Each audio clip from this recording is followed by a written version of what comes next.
పూరా లోకల్. ఇప్పుడు భారతదేశంలో అంటే అన్ని వాతావరణ పరిస్థితులు అనుకూలంగా ఉంటాయి. ఇక్కడ కావాలనే మాంసం తినాలనే రూల్ ఏం లేదు. కొంతమంది వెజిటేరియన్స్ కూడా ఇక్కడ తిని బతుకుతున్నారు. ఇప్పుడు అరబ్ కంట్రీస్లో అటు ఇస్లాం కంట్రీస్ అవన్నీ ఉన్నాయి కదా, మరి అక్కడ ఎందుకు అంటే ఆ ఒంటెలను వాటిని ఆ పెద్ద పెద్ద ఈ బీఫ్ ఇవన్నీ వీటినే ఎందుకు తింటారు? అక్కడ ఎందుకోసము అంటే ఒకటి హెల్త్ పరంగా అది తింటే దాంట్లో విటమిన్స్ చాలా ఎక్కువగా ఉంటాయి.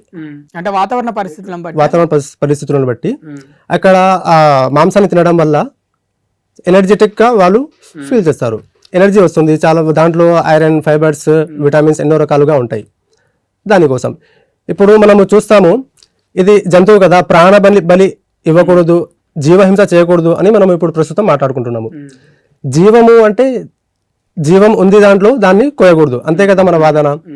అయితే ఒక చెట్టులో కూడా జీవం ఉంటుంది కదా, టమాటా చెట్టు ఉంది, దాంట్లో కూడా జీవం ఉంది. ఒకవేళ అది ఎండిపోయింది అంటే దానికి ఏం చెప్తాము మనము? అది ఎండిపోయింది, చనిపోయింది అన్నట్టుగా దానికి మనము చెప్తాము. అయితే టమాటా చెట్టులో కూడా జీవం ఉంది కదా, టమాటాలు మనం తినకూడదా? తినక తప్పదు కదా. మనం బ్రతికి ఉండాలి అంటే దాన్ని తినాలి కంపల్సరీ. దాన్ని తినకుంటే మళ్ళీ మనం చనిపోతాం, మనం ఎండిపోతాం. జీవహింసలో అది కూడా వస్తుంది. అంటే ఇక్కడ ఒక పాయింట్ ఏంటంటే, ఇప్పుడు ఇస్లాం కంట్రీస్, ఇప్పుడు దుబాయ్ ఉంది, అలాగే అబుదాబి, షార్జా ఇవన్నీ కంట్రీస్ ఉన్నాయి. అక్కడ ఆ ధర్మానికి వ్యతిరేకంగా ఏదైనా పని చేస్తే కఠిన చర్యలు ఉంటాయి, కఠిన శిక్షలు ఉంటాయి.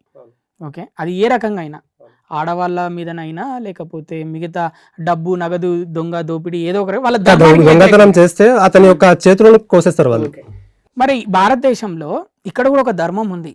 అవును, ఇక్కడ అంటే ఆధిపత్యంగా ఒక ధర్మం కొనసాగుతుంది ఇక్కడ.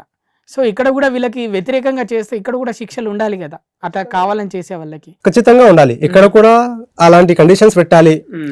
అది ఇస్లామిక్ దేశం, ఇస్లాంలో ఏదైతే కండిషన్స్ ఉన్నాయో, దొంగతనం చేస్తే ఈ యొక్క శిక్ష ఉండాలి, వ్యభిచారం చేస్తే ఈ శిక్ష ఉండాలి అనే ఒక ఏదైతే శిక్షలు ఉన్నాయో అవి అక్కడ వాళ్ళు ఫాలో చేస్తున్నారు.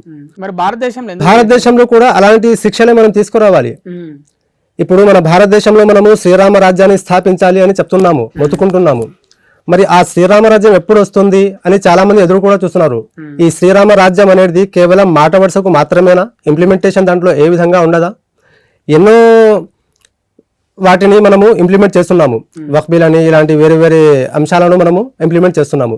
కానీ శ్రీరాముని యొక్క రాజ్య స్థాపన కోసము ఎన్నో సంవత్సరాలకి వెళ్ళి మాట్లాడుతున్నాము, చెప్తున్నాము. అసలు రాజ్య స్థాపన జరగాలి. జరిగిన తర్వాత దాంట్లో ఏవైతే దొంగతనం చేస్తే ఎలాంటి శిక్ష ఉండాలి, ఆ కాలంలో ఎలా ఉండేది, సో ఆ రాజ్యస్థాపన జరగాలంటే ఇలాంటి శిక్షలు ముందు అమలు పరచాలి, ఖచ్చితంగా ఉండాలి, చట్టబద్ధంగా ఉండాలి. రేప్ చేసిన వాడిని వెంటనే హత్య చేయడం, ఎలాగైతే నియమ నిబంధనలు ఉన్నాయో అలాంటివి పెట్టాలి ఖచ్చితంగా. ఇక్కడ మన భారత ప్రభుత్వం ఆ యొక్క చర్యలు తీసుకోవాలి.